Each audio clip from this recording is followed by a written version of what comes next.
Victoria and 12 in New South Wales. We'll cross live to our reporters in key locations shortly. 2 people have been confirmed dead as an out-of-control fire burns on Kangaroo Island in South Australia.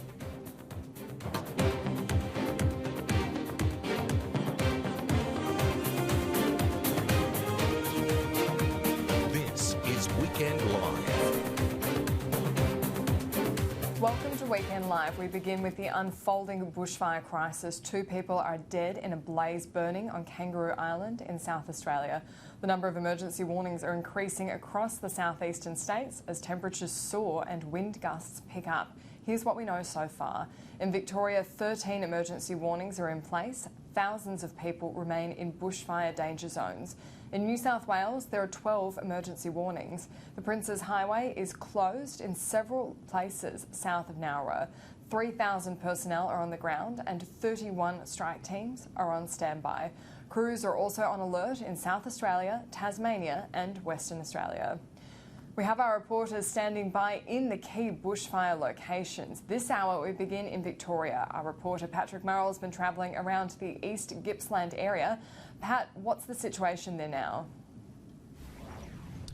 Well, Annalise, I'm just north of Bruth, and this area is currently the subject of an evacuation notice. So people are being told to leave because there are flames just to the west of here and also to the north. They came dangerously close to town yesterday and the day before, and even tore down a number of properties in neighbouring Sarsfield. Thankfully, they did stop before getting to town.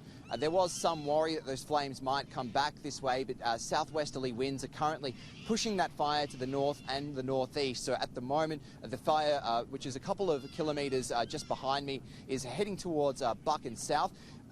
Flame burning just southeast of here in Noa isn't quite big enough to be a concern for ember attacks against this town. And that's important because if the flames are reaching town, the local CFA captain, the captain of the brigade here, says he simply doesn't have enough resources. He can't defend the perimeters of the town. So if flames start bearing down this way, all the trucks will be withdrawn to the town centre and the defence will be made from there. So it will be a worrying next few hours for residents who have remained here and who haven't chosen to evacuate as that wind change sweeps through. Elsewhere in Gippsland, in eastern Gippsland, there are countless fires raging, nearly 50 across the state, 7 emergency warnings in this region.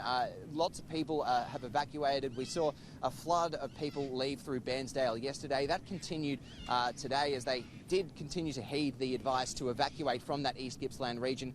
Many are without accommodation. There are a dozen or so people at least camping out on the foreshore in Lakes Entrance. There have been supplies driven up to them from Melbourne from volunteers and concerned communities, so there is plenty of food and water for them at the moment, but certainly, Annalise, a worrying next few hours for people in this region as that wind sweeps through. Absolutely. Patrick Merrill, stay safe. We'll check in with you again soon for a picture at what Victoria's looking at. Let's go live now to Gabriella Power, who's at Victoria's State Control Centre. Gab, fire-initiated thunderstorms are driving gusty conditions. That's right, Annalise. There is a severe thunderstorm warning for inland East Gippsland. So that cool southwesterly change is sweeping across East Gippsland. It's hit coastal regions such as Malakuta, causing temperatures to drop, winds to pick up, and it is turning the sky orange. Now, inland in East Gippsland, temperatures are still hot. Places such as Dargo, where the fires are burning, temperatures are still in the mid-40s, and winds are ramping up. There is the risk of damaging and destructive winds. So we could see wind gusts pick up to 120 kilometres an hour. There are thunderstorms in Dargo, and there are fears that these lightning strikes could spark more blazes. There are 13 emergency warnings in Victoria. That has nearly doubled in just an hour's time. There's also 13 watch and acts, and there's 16 evacuate now warnings for residents in the northeast of the state. More than 800,000 hectares has burnt across Victoria. Now, Prime Minister Scott Morrison says after visiting Victoria yesterday, he understands that we have a long way to go. But the ferocity and the absence of dousing rains that would normally bring a season like this under greater control is nowhere in sight. And so that means a much longer season is planned for. When I was in Victoria yesterday, one of the key points that was made to me, that the most difficult part of their season is typically usually ahead of them at this point, going through February. And so there is still a very long way to go.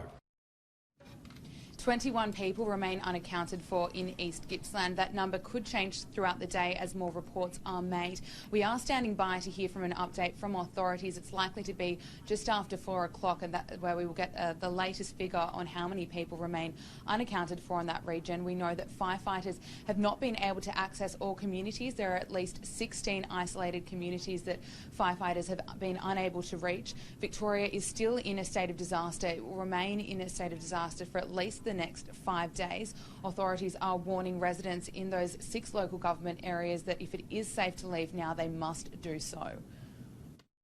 If people are in these areas thinking, well, I'll wait for those fires to do something before I leave, then that's not the right thinking. If you're in that mind at all, you should be getting out now, because you don't know what new fires might start. Already there are a number of different road closures across the northeast and East Gippsland. And if you might be thinking about, I can get out on a particular road close to you, well, there's every chance that a fire could hit that particular road and you can't get out. And Gab, what's the latest on the evacuation of people from Malakuta? It sounds like they've arrived at Hastings. That's right. So the first 60 people arrived in Hastings who left Malakuta yesterday. They've been transported by bus to a relief shelter and are being reunited with family and friends. Right now there are more than 1,000 people with their pets on HMAS Choules, which is set to arrive in Western Port in about an hour's time. Both ships will then return to Malakuta to continue with evacuations.